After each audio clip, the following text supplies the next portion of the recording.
वंशरे दशरथ जन्म नहीं। दशरथ औरसरू जात हेले राम, लक्ष्मण,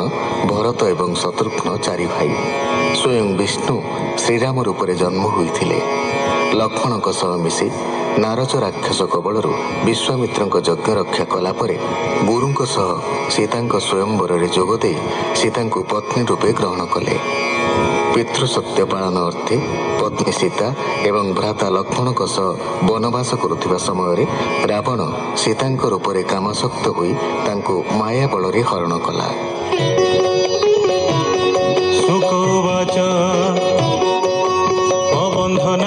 महासुर बेगे नासिले प्राण तार कहूँ चलिले दुख मने मिलिले ऋष्य मुख बने सुग्रीव तुले मित्र करी से बने बाली की संहारी अंग दहनु मान तुले समुद्र निकटे मिलिले प्रिया विच्छेदे दुख मन जानिले वरुण राजन स्वभावे दुर्गम गभीर धमंती मगर कुंभीर तक्षणे निज रूप धरी रामर पादे नमस्कारी अनेक स्तुति वाक्य कला सेतु बंधने मार्ग देला। बोलई भाव भक्ति बही रावण वध करी तुही सकल असुर संहारी बेगे तु लभ निज नारी तोजसरहु दश दिशे मुनिए गाइबे हरसे प्रहार असुर समूहे समूले हंती जेणे क्षये सुग्रीव लक्ष्मण सहिते गंधमादन हनुमंते ए आदि रक्ष बड़ तुले रावण संहार तु बड़े हेमंत वरुणर वाणी शुणी चलिले रघुमणि संगते घेनी कपि बड़ लंकारे संजोजिय नळ राक्षस तुले युद्ध करी अनेक बलता संहारी सीता हरण दोष फले संग्रामे नसिले सकले देखिण वीरंक मरण रथ आरोहिला रावण मातली घेनी दिव्य जाने मिलिला राम सन्निधाने राम रावण मुख चाही कहंती कोप भर होई मोनारी आनिलु चोराई तप प्रभावे गर्भ बही आज सरिला तप फल हेले गंजीबी तोर बल हेमंत कही रघुनाथ गोपी को दंड धरी हस्त।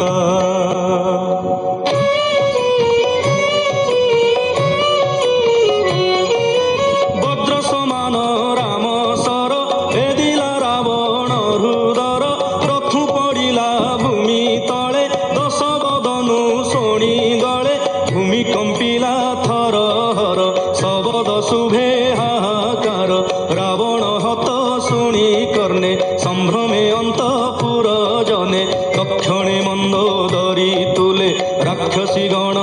उभारिले रोदन करन्ति विकले शबदे भुवन उछुले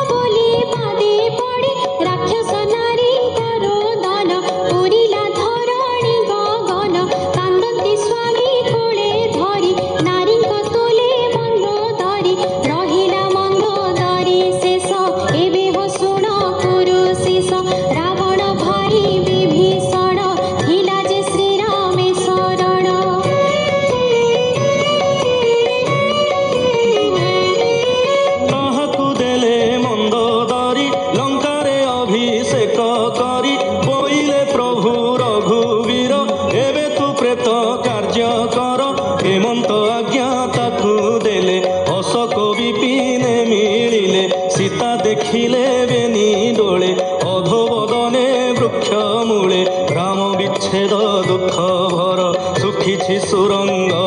धर नयने अश्रु जल पुरी हासिता बोली करे धरी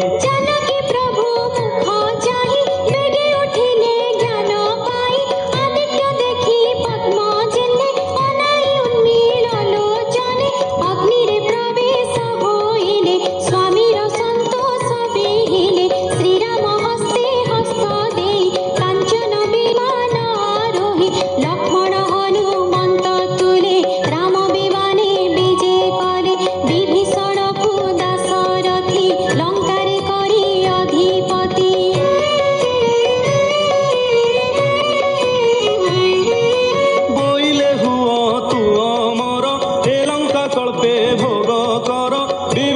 ଲକ୍ଷ୍ମଣକୁ ରାଜା କରି ରାମ ବିଜୟେ ନିଜ ପୁରୀ ପିତା ଦେଶେ ବନବାସ ପୁରିଲା 14 ବରଷ ରାମ ବିଜୟେ ଇନ୍ଦ୍ର ଚାହିଁ ସ୍ୱର୍ଗ କୁସୁମ ବରସଇ ଗଗନେ ଦେବେ ପନ୍ତି ପନ୍ତି ରାମ ବିଜୟ ଉଚ୍ଚାରନ୍ତି ରାମ ବିଚ୍ଛେଦେ ଦୁଃଖ ମନେ ଭରତ ଥିଲା ତପୋବନେ ତାର ଚରିତ ଶୁଣି କର୍ଣ୍ଣେ ଯେବା କହିଲେ ମୁନି ଜନେ କଠୋର ତପ ମନେ କରି ସେ ବ୍ରହ୍ମଚାରୀ ରୂପ ଧରି ଯାବକ ଭକ୍ଷେ ଗୁରୁ ମୂତ୍ରେ ବଳ୍କଳ ପିନ୍ଧି କଟି ସୂତ୍ରେ ପିଙ୍ଗଳ ଜଟା ଶିରେ ବହି ରାତ୍ରେ ଭୂମିରେ ବୀର ଶୋଇ ରାମ ପାଦୁକା ଅଗ୍ରେ ଥୋଇ ନିଶ୍ଚଳ ଚିତ୍ତେ ନିତ୍ୟ ଧ୍ୟାଇ ସେ ରାମ ମୁନି ଗଣ ତୁଲେ ଭରତ ଆଶ୍ରମେ ମିଳିଲେ